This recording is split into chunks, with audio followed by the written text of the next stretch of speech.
Vision Plus TV, l'excellence et la rapidité. Bonsoir et bienvenue, mesdames et messieurs, dans cette nouvelle édition de Ça fait débat après 2 numéros ratés, bien sûr, compte tenu à plusieurs indisponibilités plutôt liées aux vicissitudes inaliénables à la vie. Mesdames et messieurs, Bolim Bissimingi, dans l'édition à 19h, Autorataki, Mibalo Eleki. Lelo, Ezali, encore une fois de plus, c'est un Kozong Anabino, Kosembola, la question d'actualité. Né dans le bac Kibongona, analyste maison, Mwanamboka, maître Benoît Kabengele, Naene Tokumeka. Kozongela, la question d'actualité. Azali, avocat, bien sûr. Mbote Mwanamboka, Benoît Kabengele. Mbote Ndeko Raf, Mbote Naba Ndeko Nyonso Baolanda Biso à travers le monde.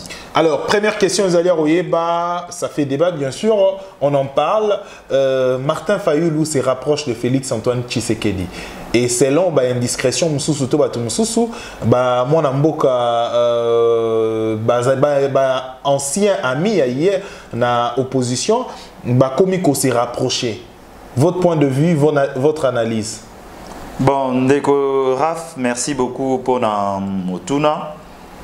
Au lobby que Bazali s'est rapproché. Biso tozolo que acte nyonso oyo mutu. Azo sala pour que kimia ezala katia batu. C'est un acte salutaire. Donc soki azolinga que à se rapprocher d'un président de la République pour que ensemble bafanda basolo la calmement. Voilà, je ne trouve aucun inconvénient. Mais tozali kolingate oyo ba politicien ba mesani sabiso azolo babongo po baya tout autour d'une table balo balisusu dialogue et finalité partage des gâteaux ba nouveau riche mususu bakota et il n'y a pas de classe moyenne. Là ce qui est à démarche wana nous allons nous opposer, mais démarche à kosololana mutu pour essayer de voir dans quelle mesure Bazaki bien, au lobby bien, ami hier. Aujourd'hui, ceux qui relationnent à Bangoeza en froid, ceux qui balingi ba renouer en haut, je ne trouve aucun inconvénient. Que bateau bazalaki ba ennemi lobby, les lobby comme abami. Bon, dialogue, Mabé, dialogue aux années, pour à l'époque, il y a gestion en Kabila, plus de 10 dialogues autour, il y a un mandat, au long un mandat, plutôt, plus de 10 dialogues, sauf que le concept est changé, mais des dialogues et dialogues. Qu'est-ce qui dérange ceux qui ont un dialogue aujourd'hui et que Basololi, pour avoir intérêt en Boka? Ndeko, na eligo biso que tout intellectuel a l'ingara échange.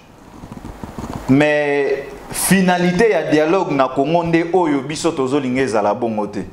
Ya moto komi komona les politiciens lorsque bazolo ba dialogue bazo changer kaka concept. Il faut baloba bien que zali partage des gâteaux. Na Congo au lobby bien sous l'ère ya partage des tâches aussi. Non mais pas non ndeko. Awa na mboka oyo lorsqu'on partage les tâches, aux tâches sont liées les responsabilités. Mais au Congo, lorsque bazolo batache, nous avons la responsabilité. Mais nous avons comment est-ce que Akoki ko s'enrichir. Même en Europe, il y a des dialogues. Mais on ne refuse pas de négocier qu'on nazali kolobaboui. Tout intellectuel avisé. Akoki ko boya te batuba fanda ba solo là parce que balobaka au choc des idées jaillit la lumière. Tokoki ko boya te, mais ce que nous refusons. Ezali ba conclusion ya ba dialogue na Congo. Soko yoki na Congo dialogue conclusion nango ezalaka kaka partage ya gâteau. Donc Congo ezali gâteau te oyo ba politicien lelo dialogue lobby kuna dialogue bazo continuer ko s'enrichir na mbongo ya ba congolais. Yango biso tozolo ba kitokoti na cycle ya ba élection soki ba échange koya pour des enjeux futurs, nous ne refusons pas. Mais makamou ya koya que non, botala boye nani a gagné l'élection, nani a gagné quitté, yaka to fanda tout autour de la table. Non ndeko. Le Congo doit décoller, le pays doit décoller. Faut pas bâtir biso na babiloko wana. Vous pensez aujourd'hui ndeko Fayulu nenga zokende à gauche à droite, il recherche les intérêts du Congolais. Bien sûr, pour na monogonaï parfois à l'Obarango, bien sûr, c'est pour les intérêts du Congo. Martin Fayulu, le soldat du peuple, Martin Fayulu, il a été plusieurs fois attaqué également pour les intérêts du peuple dans la rue. Ndeko, au moni métier nyon so mutazo sala. OK, ils ont un risque nango. Nengo zali mopanzi sango ils ont un risque. Nga nazali avocat, naza leader d'opinion, oza leader d'opinion, webi ke ba risque ezali. Mais il faut pas qu'on soit ba risque wana okomisango net que Martin Fayulu aza acteur politique. Na exercice à musala na ye. Risque ezali. Mais lingi koloba te que no risque wana zwango pona congolais. Non, eza lié na musala na ye. Lelo yo ebi ba combien de batu baza ba risque awa, bazi ba poste awa boye. Baya kata kota la congolais te. Akomi komata ko kitana kati ya ville afungoli ba boîte de nuit ekomi ndako na ye ndeko. Donc il faut que tolongola na mitu na biso ba congolais que soko moni mutu. Azo sa la politique aza na front ye wana kei ba kwa kele gaz lacrymogène ozo kanisete azo sa la pona Congo ou bien pona congolais. Ta mususu pa ko ke nozo gaz kaka pona libumu na yete. Et quoi ça la paix bon motindeko. Avec Union Sotomoni déjà ba limite Otomoni il y a coalition FCC na cash na ba quoi Union Sotomomi. Est-ce que coalition selon yo hein point de vue na OP. Est-ce que coalition FC et cash na la monka peut aboutir les lots moi aussi les lots aujourd'hui vandi sur la table autour d'un dialogue. Bon, ndeko omoni toloba kango politique et dynamique. Soki lobby ke ba lobby ba fanda autour d'une table. Table o bango ba ko fanda pona ngai, il faut ba fanda pona koloba élection il y a 2023 comment nous pouvons composer. Pas pour l'instant parce que pour l'instant mandat ya président Félix il faut ekendeti na suka. Soki ba fandi siko ba lobby na 2023 comment nous pouvons composer. Soko tuni ngai pona 2023. Na ko biso kolongwa siko ti 2023 ndeko. Il y a plusieurs choses qui peuvent se passer dans le monde politique. Mais nous savons qu'aujourd'hui, plateforme locale à la Mouka, avant, tu sais que la Mouka est Zalaki na bandeko Moïse Katumbi, na ba Jean-Pierre Bemba, na ba Mozito. Je me demande ce que Tikalikaka concept était. Parce que la Mouka, les logos sur terrain, je me demande qu'est-ce que ça représente. Donc, ndeko nazali koyebisa yo ke mboka ezali susu lié na babilo côté non naza mutu ya cash naza mutu ya lamuka okoka mwandeko ndenge to ali boy structure moko ebimi kaka awa eye ezo battre na cash na lamuka. Les gens ne sont plus dans ces structures oh you know lamuka cash non, on est fatigué. Le peuple congolais veut le changement, le peuple congolais veut l'émergence, veut le développement. Le peuple congolais ne se pose pas de questions sur ceux qui cachent na la mouka basangani, ceux qui causent la bien. Non. Le peuple congolais dit quelle est la politique du gouvernement, quelle est la politique du président Tshisekedi pour endiguer la pauvreté, pour amener ce pays devenir véritablement un Congo émergent. Est-ce que cette politique aujourd'hui, ce qu'il faut opposer, comme tout n'a pas question, est-ce que cette politique est de bonne foi, la présidente de la République, plus d'une année, mais rien ne change. Par contre, Makambo ko s'empirer sur le na kolia ya bateau, ko vendre ya bateau, na ko vivre na bango, na vie na bango ya chaque jour to na ba dépense. Parce que aux sans ignorer vraiment pas si côté la population de l'eau. Ndeko Raf nazo partager même inquiétude na yo pas si côté makasi biloko ali komata.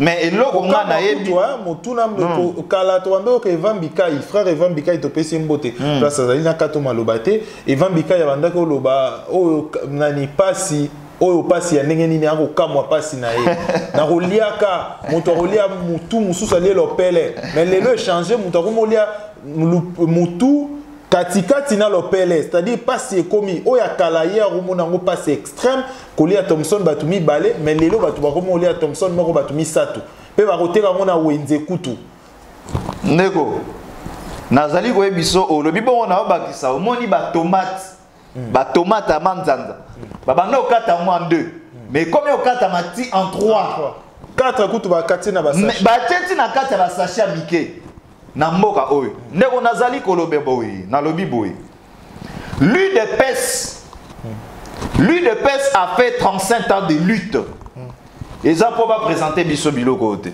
sincèrement pourquoi na ali koloba bongo na ali koloba bongo parce que toyebi que le fait président Tshisekedi abandonne toujours le peuple d'abord. Les intérêts du peuple.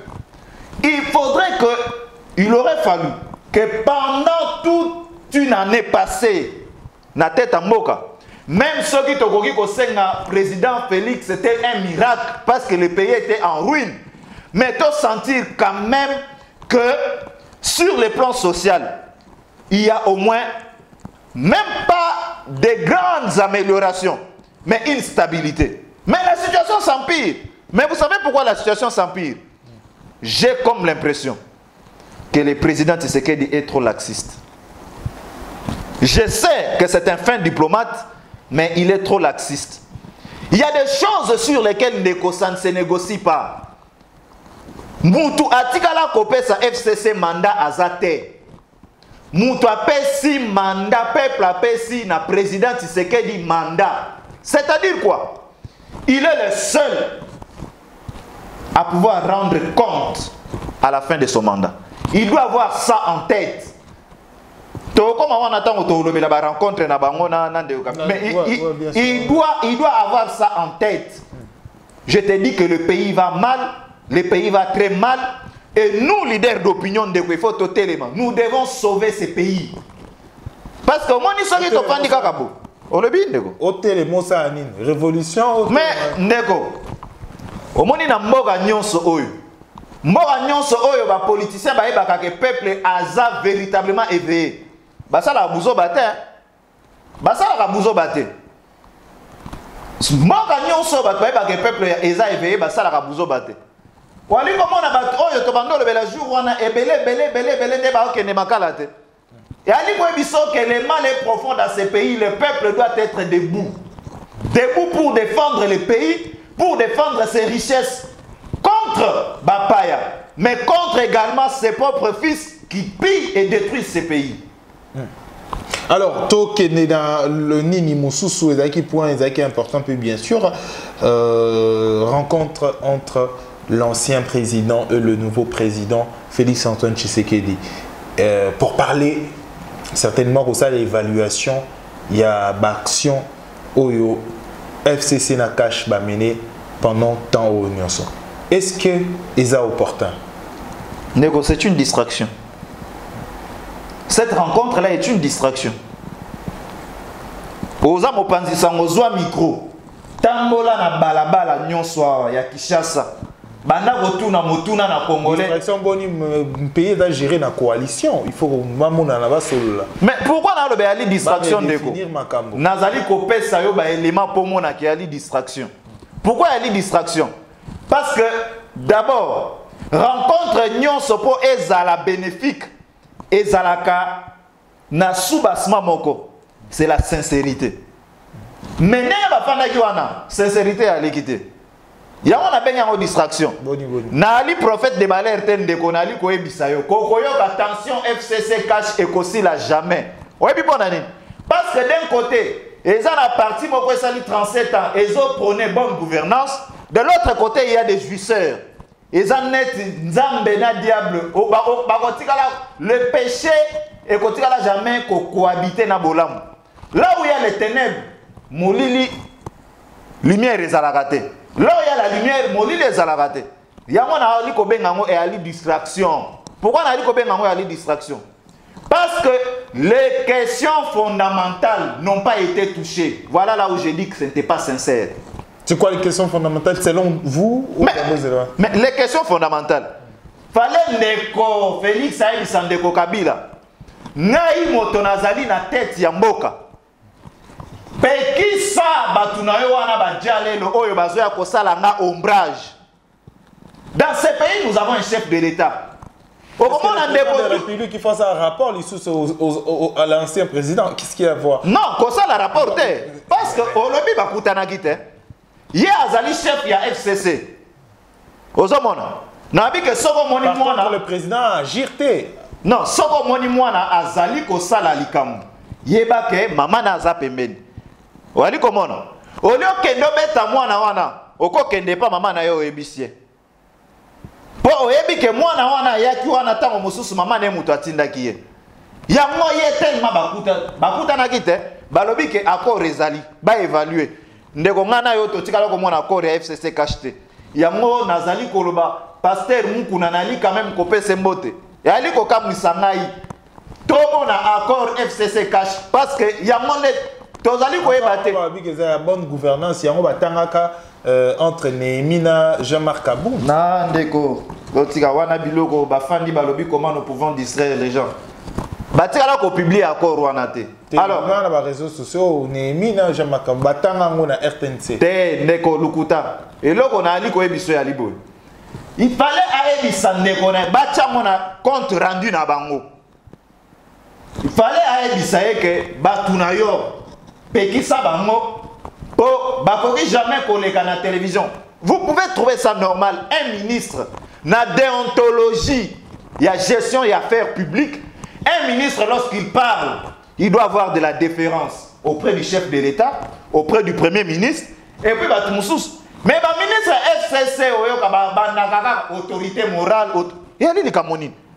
en politique tout acte posé vaut et compte. En réalité, batouana bali ko sala ombrage na président Tshisekedi fallait aebisa ndeko nae ou bien ninga nae ya coalition que pekisa batuna yo. 1 de 2 ndeko il fallait dossier ya général Delphin Kayimbi ezala traité dans toute la transparence. Et tikali ko sala maté balobi kana communiquer que bangonyo sumi balé ba regretter liwa ya général. Ça c'est rien ça. Tout le monde peut regretter, mais être à la base de la mort. De 2. De 3. Il fallait question. De 3. Il fallait eloko etali makambu ya crash ya avion ya ndeko Tshisekedi. Fallait ba solo la yango. Wali komona. 4.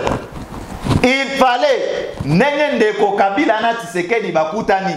Ndeko Kabila aebisa ndeko Tshisekedi clairement que nenge zaboye ngai naza présidente na fandi kwa na ngai yo mutoza na kozo diriger mboka o mako ebisa ngo suboni ako ebisa webi pourquoi ko ebisa yango ndeko nali ko ebisa yote soko moni makamu FCC ba ali ko sala muto ali ko tinda bango ezali ndeko Kabila.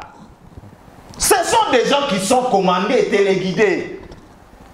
Tant que maloba y assurance et bimi na munoko ya ndeko Kabila te ezana kata compte rendu wana te ndeko rencontre wana ya distraction et kotikala jamais ko trouver solution mo na makamambo. Si on a répondre na question na est-ce que c'était opportun? Ce n'était pas opportun. Pourquoi ce n'était pas opportun? Le peuple meurt de faim. Biloko ezali ko mata. To ya dollar rezo mata. Yo kanisi rencontre Félix na Kabila. Congolais a okena ngwapi. Congolais afandi azomona nzala. Kabila ko komanda ka bitu kana ezo ya kuna. Aotamola kana ba moto na kingakati kuna. Le Congolais a besoin de ça ndeko. Non. C'est là où je trouve le président Tshisekedi azana laxisme moko qui commence aujourd'hui à peser sur le Congo. Il faut ce qu'on appelle une véritable émancipation. C'est vrai. Kazana situation encore complexe, mais c'est un homme d'État. Comme Azana Katia coalition, c'est un homme d'État, il doit prendre des dispositions et des mesures qui s'imposent. C'est lui le chef de l'État. Point barre.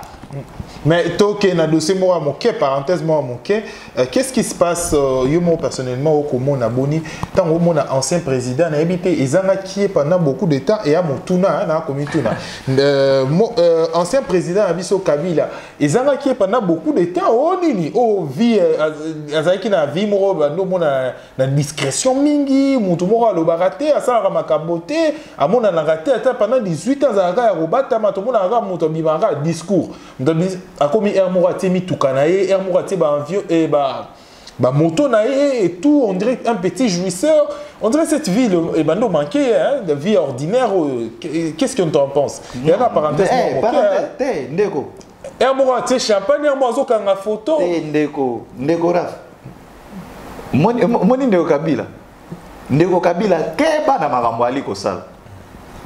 Zela na fungolelo muke poye bake. ayebini na ali kosala. Quand il a géré le pays pendant 18 ans, toyebele kaza mutumoko azaki fermé. Maintenant qu'est-ce qu'il fait? Azoti na batune basala Félix bakok en jambe. Donc lelo yo kota popularité ya Félix, tant oyo batu batikela qui est pour la observation et sili. Les gens veulent maintenant des actions. Il y a une grogne. Soko tali bien, ya bimaka katango likambo ezali. Omoni mboka boye boye, abimi na ba voiture ne, na ba moto na e. Webe alinini. Azolinga a racheter confiance et pas peuple. C'est ça. C'est possible sous. Pourquoi zo mon azo sala mondeko? Omoni biso ba congolais, mabe na biso. Na koro bango na ebite po biso ba kinoa. Webi ke tobosa na kanoki eh. Tobosa na kanoki. Et ayebi yango.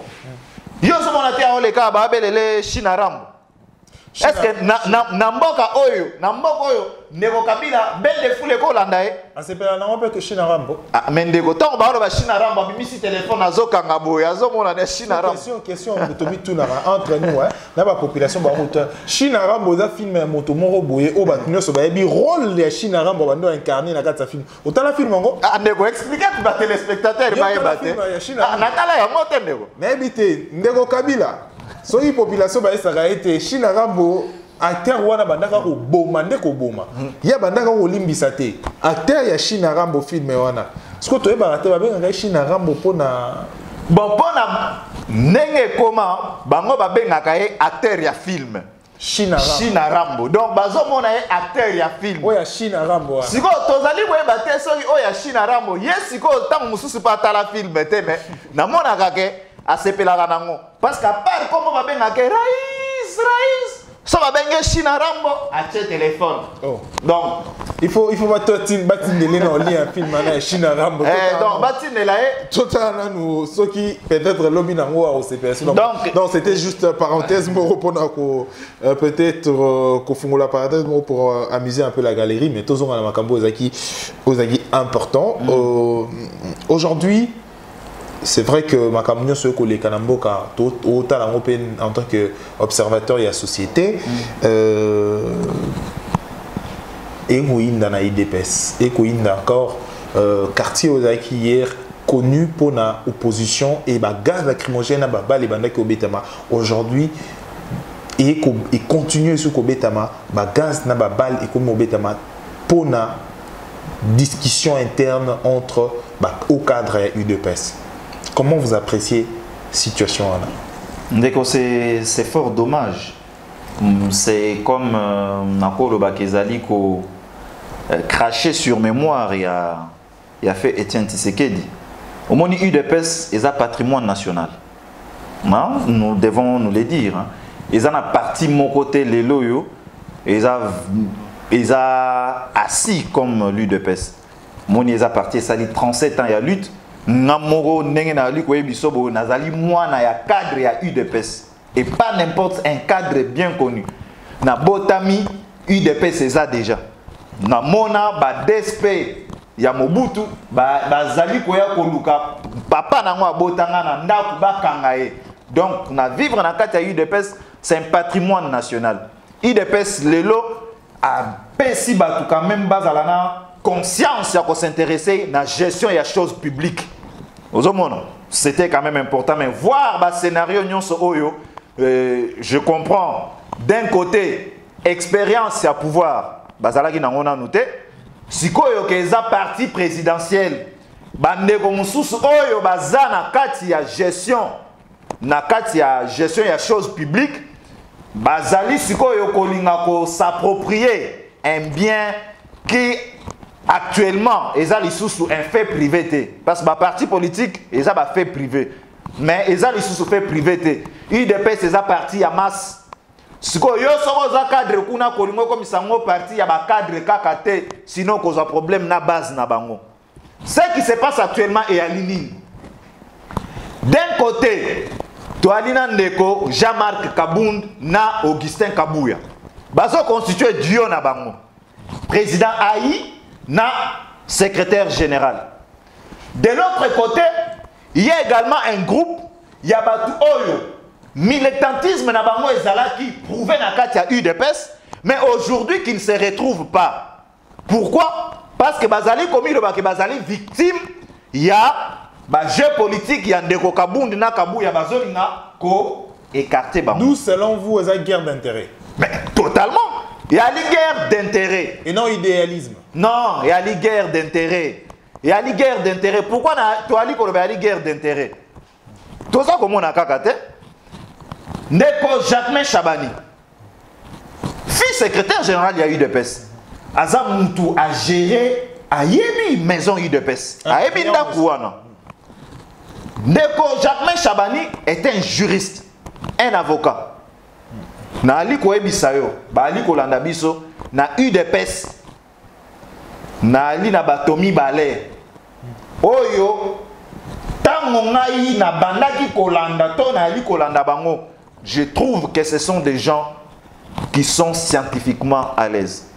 Et Ali Ndeko Jacquemain Chabani, na bosa ne ba mususu te ba Ali, mais ngai na lobi Ndeko Jacquemain Chabani na le conseiller principal en matière ya mine.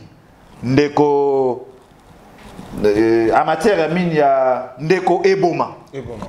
Ce sont des juristes hydrocarbures. Voilà. Vous allez comment non? Maintenant, il y a un président, Azali président, il y a CEP. Et il y a une structure indépendante. C'est une structure électorale. Cette structure-là, ils ont mis en place, ils ont une idée à président Félix. Boni, yo un intérimaire. Le président Jean-Marc Kabound est un président ad intérim. Et en droit administratif, un intérimaire ne prend pas des actes de disposition. Donc, à quoi jamais qu'on a acte pour remplacer Moutouboé par Boé. Et Zalakate, en droit et Zalakate, en droit administratif, et ça les makate. Au moment de Kabound, à Sali Yango. Donc, à violer, très certainement, le statut, il y a eu des pestes. Mais, là où moi je me pose la question de savoir pourquoi Ndeko Kabound a sali yango alors qu'Ayebi que Ndeko Chabani a zawana, il fallait qu'il y ait une concertation. Sans comme une concertation on est salimité à profiter quand on a l'obité yé nali kolomolae nacha batu ya obédience nangai. Mais sans tali na pokwa lelo communication moko ya batu Kabound et lobino le président Kabound a appliqué quand a vu acte, il a pris acte. Il y a PV Moko et Salemaki Oyo, ba destitué qui Ndeko Jacquemain Chabani na tête, il y a cette commission électorale wana, il y a eu des pestes. Mais Ndeko c'est grave. Est-ce que la prise, il y a acte, à Koki Koya Moko Bandagolo non, il prend ça comme une décision. Lui a pris une décision, donc il agit par décision. Eza ma prérogative, il dit tel a commis tel, na longoli mutu tel, oyo a commis président et accepté.